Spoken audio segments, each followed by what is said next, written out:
guys, here we are with the Evolution of the Beast podcast, and we have an awesome episode for you guys today. We're going to be diving into some supplements. Nate here came up with a few supplements that we just wanted to touch on and just kind of dive into them and give you guys some facts on them, just so you guys can be a little more educated on the supplement side of things. Something we'll kind of do, we'll just kind of break things down and just come up with a few products every now and then just to touch on. So today we're going to touch on zinc, ashwagandha, creatine, and we're also going to touch on SARMS. SARMS is something everybody's interested in these days, so we'll touch on that. But I'm going to let Nate go ahead and start diving in. We'll just start with zinc. Yeah. So the biggest one, and I'm sure you guys are aware, supplements are not FDA regulated, so supplement industry can claim whatever they want. So actually diving into the research side of it and reading articles and not just going to Reddit and reading everybody's posts on what they think about it, but doing the actual research articles. Zinc, ZMA has always been advertised as a test booster, and when you break down into the research studies, it's not so much that it raises testosterone itself, it's that most Americans are zinc deficient, magnesium deficient, so by reintroducing that in the body and getting stable levels, it's actually allowing the body to escalate testosterone back to normal levels, not the precursor itself to boost testosterone. Yeah. And so whenever Nate sent me the supplement lineup for the week, I actually dove in and just did a little bit of research of my own, just to kind of have some facts to spit out to you guys. But the research article that I found specifically about zinc and testosterone levels is definitely what Nate said. It's correcting the deficiency that's already there. But the study actually dove into the amount that you got to take a day. The amount that they used for the study was just 30 milligrams. So 30 milligrams of zinc a day. It showed significant increases in testosterone over, I forgot the course of time that they used for the study, but it was just 30 milligrams a day. And by the end of the study, they showed like clear increase. And again, they were already zinc deficient. So just correcting that was able to correct their testosterone levels as well. So I thought that was pretty cool. And there's a couple different studies, actual weight training participants and just normal everyday citizens. Yeah. This was just normal everyday citizens. I thought that was cool just because a lot of normal everyday citizens are experiencing symptoms of low T and they also don't follow a diet. So for that, I think with people who lift weights, we watch what we eat and we're also supplementing and things. I feel like you're not really going to find too many of us that are zinc deficient, whereas like your average American is going to be zinc deficient. So this study I just thought was pretty cool for that side of it, just to prove it's not just people who lift weights. Because like the people who lift weights, like there's other things that can increase testosterone, not just the zinc. So with that, I thought that was super cool. Yeah. So, yeah. And then ashwagandha next. Yeah. So ashwagandha is another big one that's just mainstream publicized as booster testosterone. Take this, it's going to add on muscle.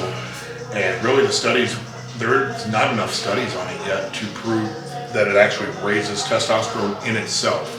Now, what the studies are finding is it does reduce stress, it's good for anxiety, it's great for depression, it's an aphrodisiac, and by reducing all of these symptoms, it actually lowers cortisol levels. Well, lower cortisol means less protein degradation. So with all these factors in one, by lowering all of them systemically, that allows the body again to correct testosterone levels because there's less stress, less cortisol, less protein degradation. So that in itself is a corrector, not a booster. Yeah, and that's what this study that I read that I found too is a study in 2022 actually, so it is recent and relevant, but they studied it for aphrodisiac purposes, and basically they supplemented with, so it's 50 participants. They all took, well not all, half of them took placebo. The ones who were taking ashwagandha took 300 milligrams of ashwagandha a day, and they did find at the end of the study that their sex drive was higher. Now note that all of them had low sex drive in the beginning. Ones with the placebo didn't experience any effects of heightened sexual desire, while the people who were taking ashwagandha did. But what I thought was cool, it did dive into the oxidative stress on the testes, so it would help essentially raise testosterone because there's not as much stress there, which is in line with what we're talking about with lowering cortisol and just stress in the whole body. So at the end of the study, yeah, they proved that it did have the aphrodisiac purposes. So I thought that was really cool, really neat, man. With just ashwagandha and like a lot of the products we have here have it in it. Like the sleep aid that I take has it in it. We have just straight ashwagandha. We have it in the Calm. A lot of Revive products have it in it. It is a great product. It's a really good supplement. I take straight ashwagandha, 500 milligrams twice a day. Yeah. And, doing the research, I understand what I'm feeling. I feel the less stress, I feel less anxiety. But also through the research, I know it's not the magic cure for raising my testosterone. Yeah, and also, as Americans, we're always stressed. So I think the amount of stress that we have is not normal to what we're supposed to have as far as like, what we were designed for. I think now just like everything that we have access to in our day-to-day lives, we have more stress than what we're meant to have. So I think anytime you can lower that, obviously, there's going to be benefits that come with it. It's just a no-brainer. So I think that's a great supplement to add in, especially if you are a high-stress individual like myself. Nate has a busy day too, so like it's easy for us to get carried away and be a little too stressed. But on to creatine, I know I get this question a lot, so go ahead and dive in on that one. Creatine's a huge one, and it's always controversial, especially when it comes to women. Should women take it? Is it going to make them bloat? Is it going to make them full of water? So outside of the traditional, normal research studies of what it has the effect of skeletal muscle, and in weight training and bodybuilding purposes, there's a lot of new data coming out.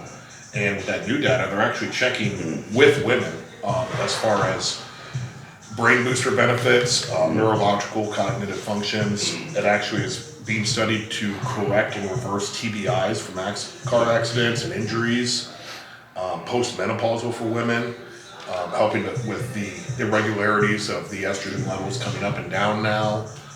New research studies on pregnancies, which I know you found a new one on that. We just talked about that one. I'll let you dive into that because I found that really interesting. So the one research article I found that I thought was interesting, which a lot of these, it did say further research is needed, and they are diving into it. So they are currently studying it. It's just the studies as they come out, they have to put that there just for really like liability reasons. Because it's like, hey, this definitely showed improvement, but we can't necessarily say that this is linked to the creatine supplementation. But some of the things that I thought were cool that a lot of people don't really, I think a lot of people just look at the strength benefits and performance that come with taking creatine, but they don't dive into like actual health benefits. So one of them, it did say, it may support cognitive function, which is what we just talked about. So anything that's going to boost the ability of your brain, like obviously it's going to be extremely beneficial from day to day. It also touches on blood glucose management, like how it's actually able to keep blood glucose levels in range, and that's going to be very beneficial because I have a lot of people who are creeping up into that, diabetic range. They're in the pre-diabetic range creeping up. So, if you can take that and obviously exercise and diet and get that corrected without medication, that's going to be a no-brainer to me, And then, what we had talked about before we went on, but the supplementation during a woman's pregnancy is supposed to be, and again, more research is needed to confirm, but it did say that it may help with nutritional needs for the mother and the fetus during pregnancy. Just basically, you're going to be able to get more from the food, like your body's going to be able to process the food better. So I thought that was super cool, because, I think, especially because my wife has worked with a lot of pregnant women and people who are trying to become pregnant, and a lot of the advice that doctors give them is just kind of like, wow. When it comes to like nutrition and stuff, it's just like, that is insane that a doctor is telling you to do that. And it's 20 years outdated. Yeah, and it's like, now your local personal trainer, it's like, that's how they see it. It's just like, it's telling you to do X, Y, and Z, but your doctor's telling you to do this. Like, obviously they're going to listen to the doctor, but it just, some of the advice that I hear given just blows my fucking mind. But I'm like, okay, like, clearly, like, you're the doctor, I'm not the expert. Like, obviously, I tell clients, like, this is my opinion, but, obviously, do what your doctor says. But, like, to me, I'm like, that's absurd. Like, I would probably get a second opinion. That's what I usually say is, like, don't take mine, just get another opinion from another, like, equally qualified. And then, we're going to touch on SARMS things. I know that's a big one. A lot of the younger generation now. Man, I get so many people incoming that are taking SARMs. And what really makes me upset is, they're just sold at like nutrition stores. So like your basic bro behind the counter is like, if you want to get big, take this, and they don't explain anything to it. I fell victim to that when I was 16. I had a guy at a nutrition store sell me and my buddy a test booster and pro hormone. And it's just like, they're like, oh, if you want to get big, you gotta take this. It's 16 years old, bro. I'm like, what the fuck? So that's why, like, I take it very personally when it comes to those kinds of things, because it's like, I was given false information and like things that like, is it true? I mean, yeah, like it kind of is true, but it's like, did I need it at that age? Like, fuck no. And then, years later, they come out with like, there's multiple studies about how terrible pro hormones are for you. Right. Especially certain ones. I know certain ones were accused of causing people to go into liver failure and stuff, man. So it's just wild that, the SARMS are on the market. They're easy to get. They're cheap. They're supposed to be, they're basically advertised as like safe steroids, in my mind, and this is just my opinion, you're welcome to have your own opinion if you want, but my opinion on the matter is we know the side effects of anabolics, right? We know how to use anabolics and mitigate those side effects, right? We have long-term studies on anabolics. You're talking 60, 70, 80 years of history. And people who straight up abuse it that are still living. We have no long-term studies on SARMs. Zero, absolutely not. They're very, very new to the market. And most studies are done on rats. And it literally says on them, research chemicals, not made for human consumption. So there's no actual data on what its long-term effects are doing to humans. These are done on rats, guys. And they're on the market. Yeah. And I've actually seen people have more side effects from those than anything else. And I've experimented with a few, I'm not even gonna lie. And I haven't really noticed that much of an improvement with them. And then some of the ones I used that were told to me that were safe is it's a MK677. I was just gonna say I've tried it. It's supposed to mimic growth hormone. It's supposed to basically, instead of injecting growth hormone, you're taking something that's supposed to boost the shit out of your natural growth hormone levels. But the thing is, I've actually read a study on this, which again, it's just short term, but said that it would boost it too much, essentially. It would create almost like whenever people have acromegaly, they have a tumor that's producing way too much and they get those problems from it. It's essentially in line with that as far as like how high it'll boost it, and for a length of time that like it just continues to rise and it doesn't have like the die-off effect where it comes down. Correct. So it's just always sky high. Through the day, through the night. My ankles would be crazy. swollen with water. And that's wise, because you're not just getting like a spike and then a decline before your next injection. It's just like literally ramps the shit out of your natural production. And that's why you hold all the water, you get all the hunger. Like I've heard guys give it to people who are struggling to eat. But that's wise, because it boosts it like way too high. Yes. So like that's just one of many examples. And that's a milder one. That's not. That's what I'm saying, because I tried it. Yeah, but and like, that's was my to the problem. androgen receptors. Yeah. So imagine what these rad 140s and all these other ones are doing. Yeah. And there's also like length of time given as far as like taking it, coming off of it. Like there's no like instructions given. They're just like, hey, if you want to get big, take this. I've had a lot of clients income, and I just tell them that, I'm like, hey man, like I don't know about you, but like I don't want to put anything in my body that doesn't have long-term studies. And it's like, okay, like that's kind of sounding like a hypocrite now, because I have tried it when I was younger and I was uneducated, but like now it's like, okay, well, I tried it, dabbled in it. I definitely feel like, in my opinion, I can't have a strong opinion on something until I dabble in it, right? Like you can't give me your opinion on marijuana until you smoked it, right? That's just how I am. It's like, if you don't actually experience it, you have no say so. That's just, again, how I am as a coach. It's like, if I'm gonna have you guys do something, I'm gonna do it first. Exactly.